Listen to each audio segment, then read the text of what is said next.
नमस्कार मंडळी. मराठी भूतांच्या गोष्टी या युट्यूब चॅनलवर आपलं स्वागत. आजच्या आपल्या कथेचा विषय आहे काळभैरव.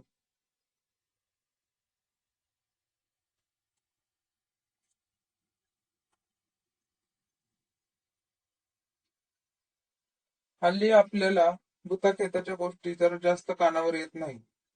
म्हणूनच भूत, हाडळ, जखीन, खवीस ही नावं जणू खोटी वाटतात आणि त्यांच्या गोष्टी सुद्धा हलक्या वाटू लागतात. मी आज जी गोष्ट मांडणार आहे ती जुनी नाही, म्हणजे साधारणतः 5 ते 6 वर्षापूर्वी हा किस्सा घडून गेला. त्याचा थरार अजूनही माझ्या काळजात भीतीचा सावट जागा करतो. मी कॉलेज संपवलं आणि नुकताच पुण्याला जॉबच्या निमित्ताने आलेलो. पोरांच्या रूमवर राहत होतो. बऱ्याच शोधानंतर काही दिवसांनी मला मनासारखा जॉब पण मिळाला. 4 ते 5 महिने कामावर भरल्यानंतर काही शिल्लकही मागे पडली होती. आता स्वावलंबी झालो असं मनात वाटू लागलेलं. माझं गाव तसं शहरापासून जवळच होतं, म्हणून मी पाहिजे तेव्हा गावी येऊन परत कामावर जात असे.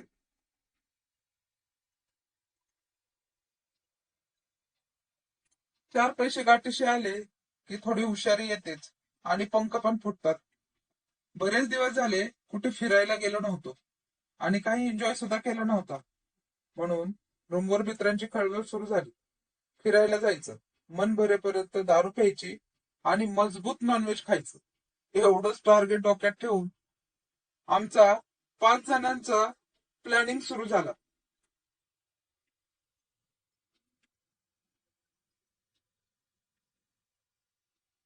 पण ठिकाण कुठलं निवडावं ह्यावर काही शिक्कामोर्तब होईना.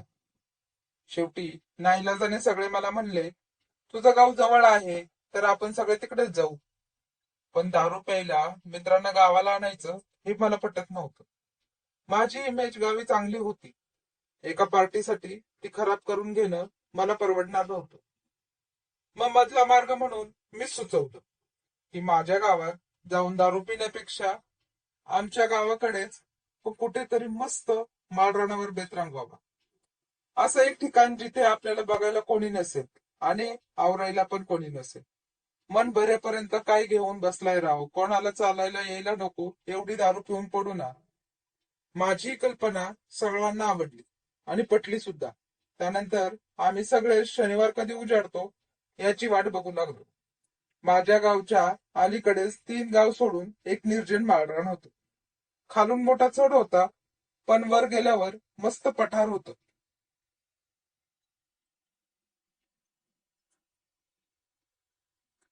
मनातूनच मी त्या ठिकाणावर शिक्कामोर्तब केले. कारण एवढंच होतं की दारू पिण्याचा पराक्रम करताना गावातल्या किंवा ओळखीच्या कोणाला मला दिसायचं नव्हतं. सगळ्यांनी कॉन्ट्री काढून तयार ठेवली होती, म्हणजे प्लॅनिंग मधून कोणी कळाला तरी काही वाईट वाटलं नाही. तेवढेच त्याचे पैसे वापरता येतात आणि तोही मागत नाही. पोरांची ट्रिप निघो की पार्टी असो, तशी अटच ठरलेली असते.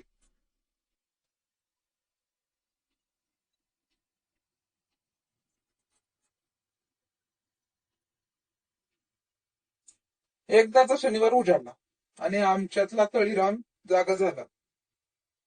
आमच्यातल्या 2 जणांना म्हणजे किशोर, संजय यांना काही सुट्टी नव्हती. ते दोघं कामावरून सुटल्यानंतरच आमची पार्टी सुरू होणार होती. त्यात संजय म्हणजे उत्तम आचारी. त्याच्या हातच्या बिर्याणीला भारीच चव असायची. पण त्याची सुद्धा अट असायची, स्वयंपाक तो बनवणार आणि भांडी घासायलाच काय, उचलायला पण हात नाही लावणार.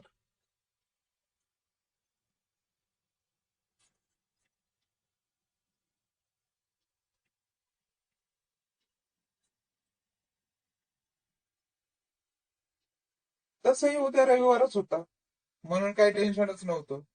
आज पी पी प्यायची आणि उद्या दिवसभर घोरच पडायचं, हा प्लॅनिंग सगळ्यांच्या डोक्यात होता. रविवारी आरामात सगळ्या शिनवटा निघून जाणार.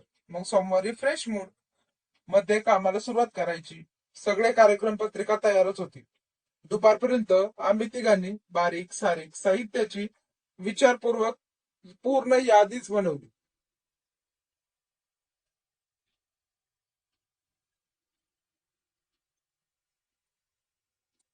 त्यानंतर संध्याकाळच्या वेळेत दत्ता, श्यामा आणि आम्ही तिघांनी मिळून सगळ्या साहित्याची जमवाजमव करायला मार्केट गाठलं. 5 जणात भले 2.5 किलो मटण घेतलं. त्यातलं 1.5 किलोची फ्राय बनवायची होती, ती आम्ही चकण्याला खाणार होतो. आणि बाकी 1 किलोची बिर्याणी बनवायची होती. तसं पण दारू पितानाच मटण खाल्लं जाणार होतं. नंतर बिर्याणी खायला कोण उभं राहतंय की नाही याबद्दल सगळ्यांना एकमेकांची शंकाच होती.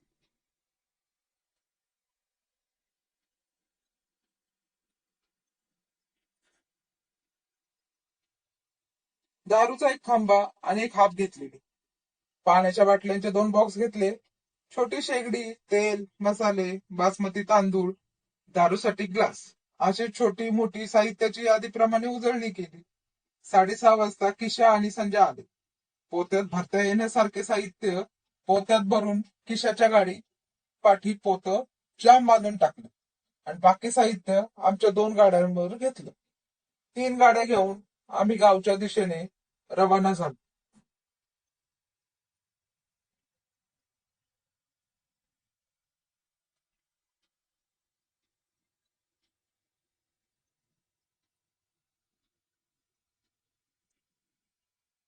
निघेपर्यंत गडद अंधाराला सुरुवात झालेली.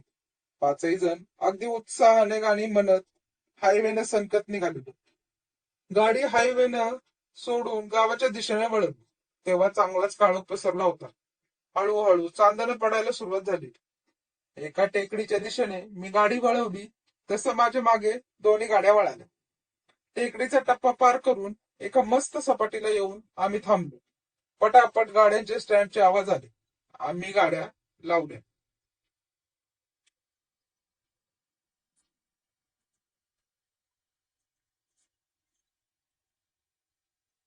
मस्त चांदणे पडलेलं थंडगार वाऱ्याची झुळूक हवीहवीशी वाटत होती. शहरातल्या गोंगाटापासून एवढ्या शांततेत आल्यावर डोकं कमालीचं हलकं वाटत होतं. चांदण्यात मोकळा डोंगर उजाळून निघालेला. वरच्या बाजूला गर्द झाडी होती, पण आम्ही थांबलो त्या जागेपासून झाडी लांब होती. त्यामुळे जंगली श्वापदांचं काही टेन्शनच वाटत नव्हतं. बाकी लोकेशन आणि वातावरण बघून सगळ्यांनीच माझी पाठ थोपटली. पण आता कौतुक सोहळ्यात जास्त वेळ घालवून उपयोग नव्हता.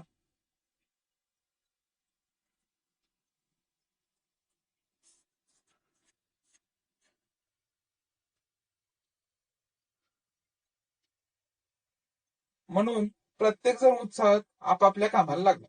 सगळं साहित्य बाहेर काढलं. संजयने आणि मी पहिला 1.5 किलोचा वाटा काढला आणि शेगडी पेटवून सुक्क बनवायला लागलो.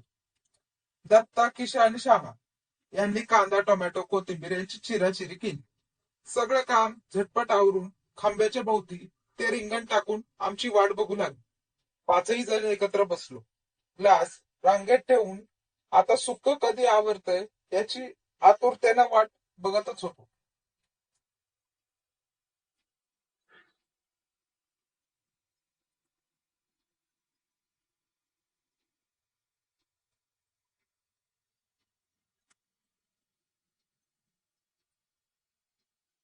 सुक्क शिजायला टाकून आमचा गप्पांचा आणि पोरींचा विषय काढून एकमेकांना खेचण्याचा सपाटा सुरू होता. हसता हसता गप्पांच्या नादात मटण शिजलं. माळावर मस्त घमघमाट सुटला होता आणि तोंडाला जणू झरेच फुटले होते. श्यामाने गरमागरम सुक्क एका ताटात ओतलं. लगेच संजयने झटपट बिर्याणी शेगडीवर लावली. आता 5ही जणां दम निघत नव्हता. कधी एकदा दारूचा घोट पोटात जातोय आणि मटणाचा पीस तोंडात घोळून त्याचा मनसोक्त चव चाकतोय असं झालेलं.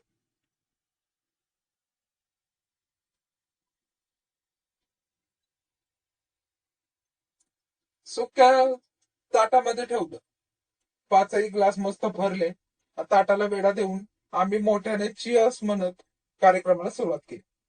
मटणाचा आस्वाद घेत एक एक घोट घशाखाली अन्ननलिका गरम करत उतरत होता. गप्पांना उधाण आलेलं.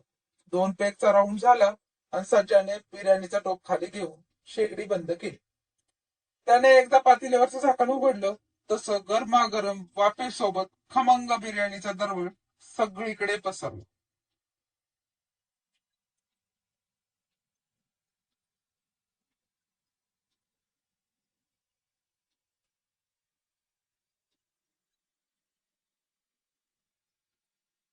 झाकण बंद करून बिर्याणी बाजूला ठेवली, कारण आता कुठे दारूचा अंमल चढायला सुरुवात झाली. बिर्याणी खायला अजून बराच अवकाश होता. एक एक पेक करत खांबा संपला आणि बोलता बोलता आणलेली हाफ पण संपली. सगळ्यांना चांगलीच झाली होती. मला वाटलं सगळे आता बिर्याणीवर ताव मारतील. मग कसलं काय, खिशामध्येच बोलला, यार अजून थोडी पाहिजे होती.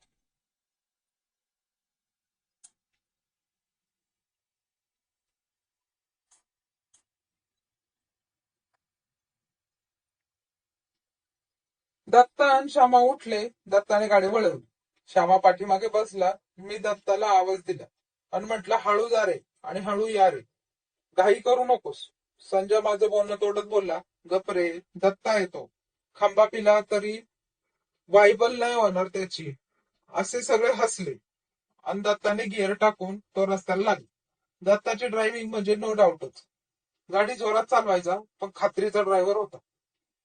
12:30 वाजून गेलेले. त्यांना यायला अर्धा तास तरी लागणारच होता.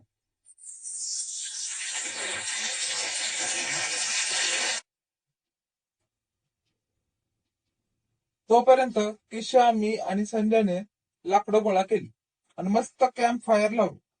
त्याच्या उजेडात जणू डोंगराचा तेवढा भाग उजाळून निघालेला. दारूचा अंमल आमच्यावर चांगलाच झालेला. आमच्या गप्पा सुरूच होत्या. बरोबर अर्धा तास झाला आणि दत्ताची गाडी वर येताना आम्हाला दिसली. पण चढ चढून येताना अचानकच धाडकन आवाज आला. दत्ता आणि श्यामा गाडीवरून खाली पडली.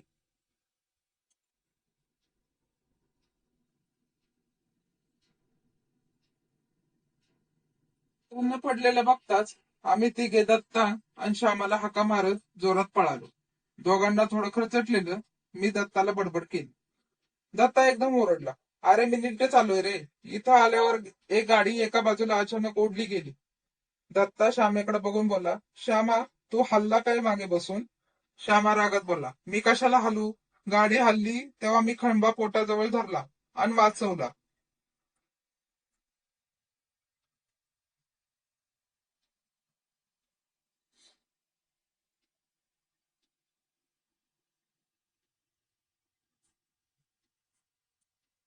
कॅम्प फायर मस्त सुरू होती. आम्ही सगळेजण परत ताटाला वेढा देऊन बसलो. दत्त्याने खांबा घेतला आणि फोडतच होता. तो श्यामेने मधलं मटणाचं ताट सरकन त्याच्याकडे ओढलं आणि आधाशा सारखं तो मटणाचे बकाने भरायला लागला. आम्ही सगळे त्याच्याकडे आश्चर्याने बघतच राहिलो. त्याचा अवतार बदलला होता. एखाद्या भयंकर भुकालेल्या जनावरासारखा तो मटणाचा फडशा पाडत होता. त्यावर तुटून पडला होता.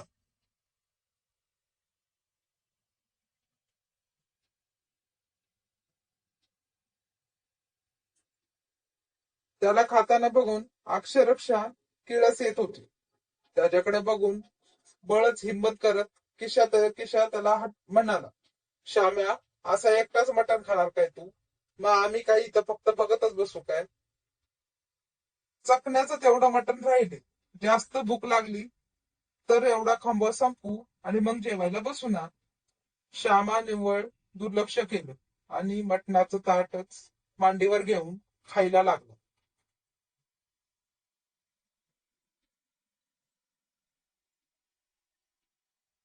मग मात्र किशा थोडा रागातच बोलला, श्याम्या सगळंच मटण तू खाणार का? श्यामेने किशाकडे झटकन कटाक्ष दिला. तसा किशा, मी आणि दत्ता थोडं मागेच सरकलो, कारण त्याचे डोळे इतके भयंकर वाटले की आमच्यातलं अवसानच गळालं. आमच्याकडे बघतच त्याने कडक खाणाचा एक पीस उचलला आणि हाडासकट कर कर चावायला सुरुवात केली. आमच्या अंगावर भीतीने सर काटाच उभा राहिला. एवढ्यात संजय वाघासारखा गुरगुर करायला लागला. त्याच्या अंगात नक्की काय संचारलंय हेच कळत नव्हतं. गुरगुरताना तो मान आणि डोळे फिरवत होता. घुमण्याचा भयंकर आवाज त्या रात्रीच्या काळोख्याला अजून भयावह करत होता. संजयची पण भीती वाटली, कारण त्याने श्याम्याकडे बघत अजून गुरगुर वाढवली होती. आम्ही तिघांनी एकमेकांचे हात घट्ट पकडले, मनातून देवाचा धावा सुरू केला. पण समोरचं दृश्य आमच्या मनोबल खच्ची करत होतं. बराच वेळ ते दोघं एकमेकांना बघून अजूनच चिडत होते. त्यांच्या संभाषणात फक्त डोळ्यांचा आणि एखाद्या रानटी श्वापदाचा आवाजांचा वापर चालला होता. आम्ही तिघांनी एकमेकांचे हात घट्ट पकडले होते आणि मनातून देवाचा धावाही करत होतो. पण आज काहीतरी अघटित घडणारच, असं काळीच झटकून सांगत होतो. इतक्यात संजय मोठ्याने गुरकला आणि आमच्याकडे बघून घुमत बोलला, घाबरू नका, मी तुम्हाला काही होऊ देणार नाही. पण हा, संजयने श्यामाकडे बोट केलं आणि अंगठ्याने स्वतःच्या गळ्यावरून 3-4 वेळा बोट फिरवलं आणि त्याची गुरगुर पुन्हा वाढली.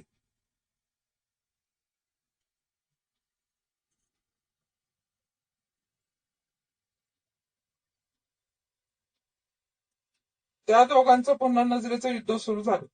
दोघेही समोरासमोर नजरेला नजर भिडवून होते. असं वाटत होतं की क्षणात ते एकमेकांवर झडप घालतील. हा सगळा थरार बघून आमची तिघांची कधीच उतरली होती. तिघही घामाने डबडबलेली आणि भीतीने श्वासांची गती वाढली. त्यावेळी संजयच्या खुणांवरून तरी असंच वाटत होतं की श्यामाचा जीव धोक्यात आहे. पण तो गळ्यावरून हात फिरून काय सांगत आहे याचा अर्थ काही केल्या लागत नव्हता. संजयच्या अंगात जे काही संचारलं होतं ते आमच्या पाठीशी होतं. याचा थोडा धीर आलेला, पण श्यामाचं काय होणार याचाही अंदाज लागत नव्हता. एवढ्यात किशाने विद्युत गतीने पाकिटातला साईबाबांचा अंगारा काढला आणि झटकन होत पुढे श्यामाच्या दिशेने फेक. त्याच्या तोंडासमोर अंगाराचा जणू भस्माचा धुरळा उधळला होता आणि श्यामा धाडकन खाली कोसळला. आम्ही तिघं श्यामाकडे बघत एकमेकांना घट्ट पकडून बसलो.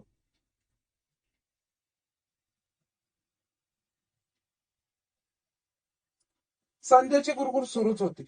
हळूहळू तो शांत होत होता. आम्ही घाबरून त्याच अवस्थेत एकमेकांना धरून होतो. माळावरचं वातावरण भयान झालेलं.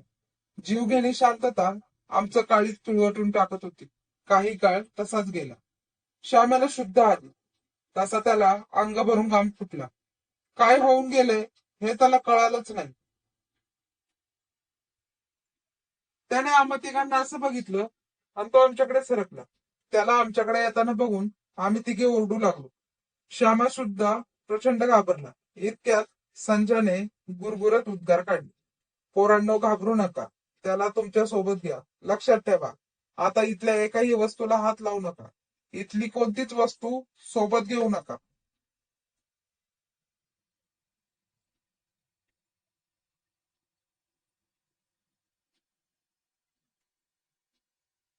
मागे न बघता सरळ इथून निघून चला आणि कुणीही मनात भीती धरू नका. बाकी मी बघतो. आम्ही तिघांनी एकमेकांना घट्ट पकडलेलं. श्यामा आम्हाला घट्ट बिलगला, पण तरी का कोण आम्ही, श्यामाचीच भीती आम्हाला वाटू लागली. आम्ही चौघे एकमेकांना घट्ट धरून हसमसून रडायला लागलो. थोडासा धीर येतच होता. मला माझ्या मानेजवळ गरम श्वासाची जाणीव व्हायला लागली. अक्षरशः ते गरम श्वास माझ्या मानेला धडका मारत होते.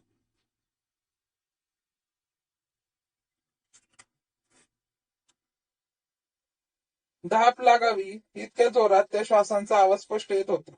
मी एक वार समोर नजर फिरवली तर आम्ही चौघे डोळे बंद करून एकमेकांना बिलगून बसलेलो. आणि समोर संजय माझ्याकडेच आणि माझ्या शेजारी बघून गुरगुरत होता. तिकडे बघून त्याची गुरगुर वाढत चाललेली. म्हणजे आता जे काही होतं ते मलाच खेटून बसलेलं.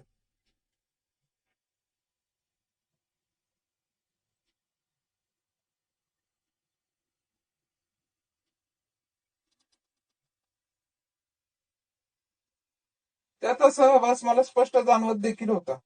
जसजसा माझ्या मानेजवळ त्याच्या गरम श्वासांची हवा लागत होती, तसतसा मी बसल्या जागी गार पडतच चाललो होतो. भीतीने माझा श्वास जणू अडकू लागलेला. आता आपलं काही खरं नाही असं मनात वाटू लागलेलं. इतक्यात संजय मोठ्याने गुरगुरला आणि श्वासांची गरम हवा एकाएकी बंद झाली. म्हणजेच संजयच्या पावित्र्याला घाबरून जे काही होतं ते मागे सरकलं होतं.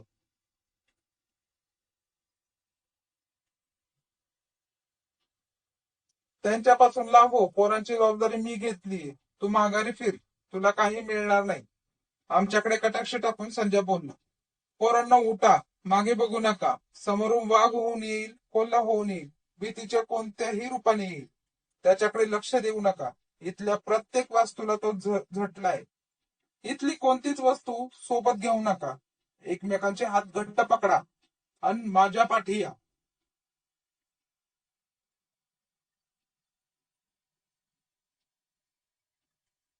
असं म्हणून संजयने माझ्या पाठी बोट केलं आणि पुन्हा गुरगुर सुरू झाली.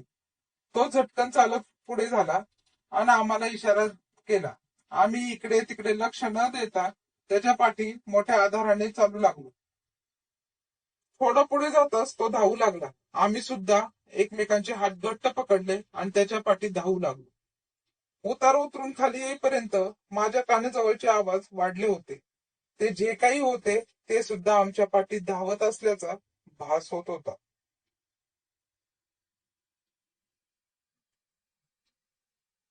आमच्या चौघांना आता हाका मारून ते आरोळे ठोकून मागे बघायला प्रवृत्त करत होतो.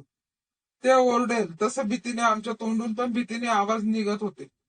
चौघांनाही धापा टाकत पळावे असे श्वासाचे आवाज आणि गरम श्वास धडकत होते. मागे ते किती चिटकून पळत असेल याचा अंदाज लागत होता, पण बघायची मात्र हिंमतच होत नव्हती.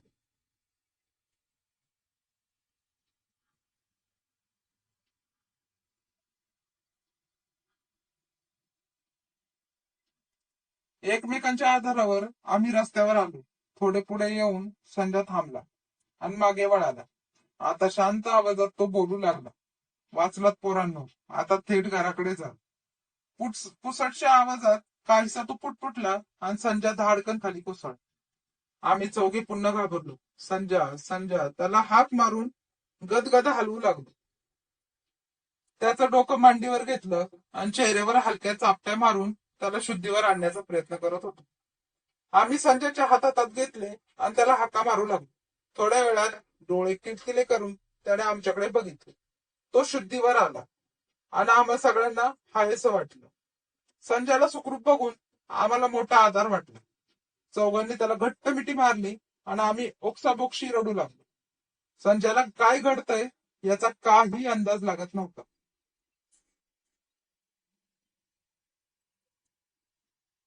पण काही विचारण्यासाठी किंवा बोलण्यासाठी कुणामध्येच ताकद राहिली नव्हती. संजयला आता खूपच थकवा आलेला.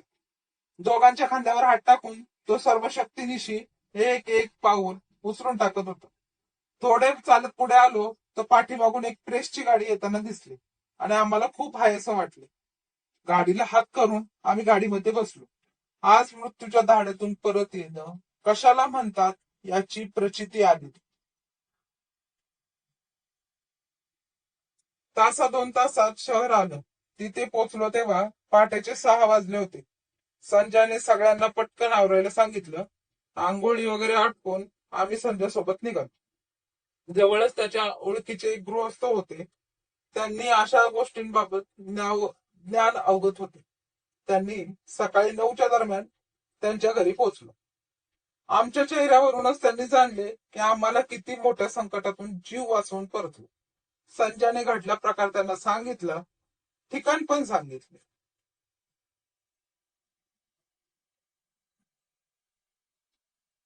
त्यांनी आमच्या सगळ्यांचे हात एकत्र पकडले आणि डोळे मिटून काही वेळ ते ध्यानस्थ झाले. घडलेला प्रकार त्यांनी डोळ्यांनी दिसावा असे त्यांच्या चेहऱ्यावरील भाव बदलले. त्यांनी बघितलं तर श्यामाला ताप येत होता आणि त्याला कणकणही जाणवत होती. त्याला थोडं पाणी देऊन त्यांनी पटकन एक यज्ञ सुरू केला आणि आम्ही 5 जणांनी त्यांच्या सोबत बसून तो यज्ञ पूर्ण केला. थोड्या वेळानंतर संजयने त्यांना प्रश्न विचारला. काका, घडल्या प्रकाराबद्दल आम्हाला जाणून घ्यायचे आहे. पोरांनो, तुमचा काळ आलेला पण वेळ आलेली नव्हती. किंबहुना तुमची वेळ त्या काही काळ भैरवाने येऊन दिली नाही. पुढे ते बोलू लागले. संजय, तुझी शिवभक्ती आज फळाला आली आणि म्हणूनच तुम्ही सगळे त्या दुष्ट चक्रातून सुद्धा सुखरूप बाहेर पडू शकलात. तुमच्या पाठीशी साक्षात काळ भैरव उभा राहिली. पण समोरची शक्ती साधी सुधी नव्हती. ती एक तृतीय पंथी होती, जी कित्येक काळ तिथेच भटकत आहे. त्या अतृप्त शक्तीला आज तागायत साधं दही भात सुद्धा मिळालं नाही. त्यामुळे ती शक्ती तुम्हाला सोडू इच्छित नव्हती. त्याने तसा वेढा पण टाकला होता. तुम्हा 5 जणांचा बळी तिथे निश्चित होता. जेवढा वेळ तुम्ही तिथे अडकला होता तेवढा वेळ काळ भैरव स्वतः शक्तीनिशी लढा देत होते. तुम्हा 5ही जणांची ढाल ते बनलेले, पण त्यांच्या अंगात जी अतृप्त शक्ती संचारली होती त्याचा तिथे बळी जाणं निश्चित होतं. तुम्हा तिघांना काळभैरवाने सुरक्षित केलेलं आणि युद्ध श्यामाला बाहेर काढण्यासाठी सुरू होतं.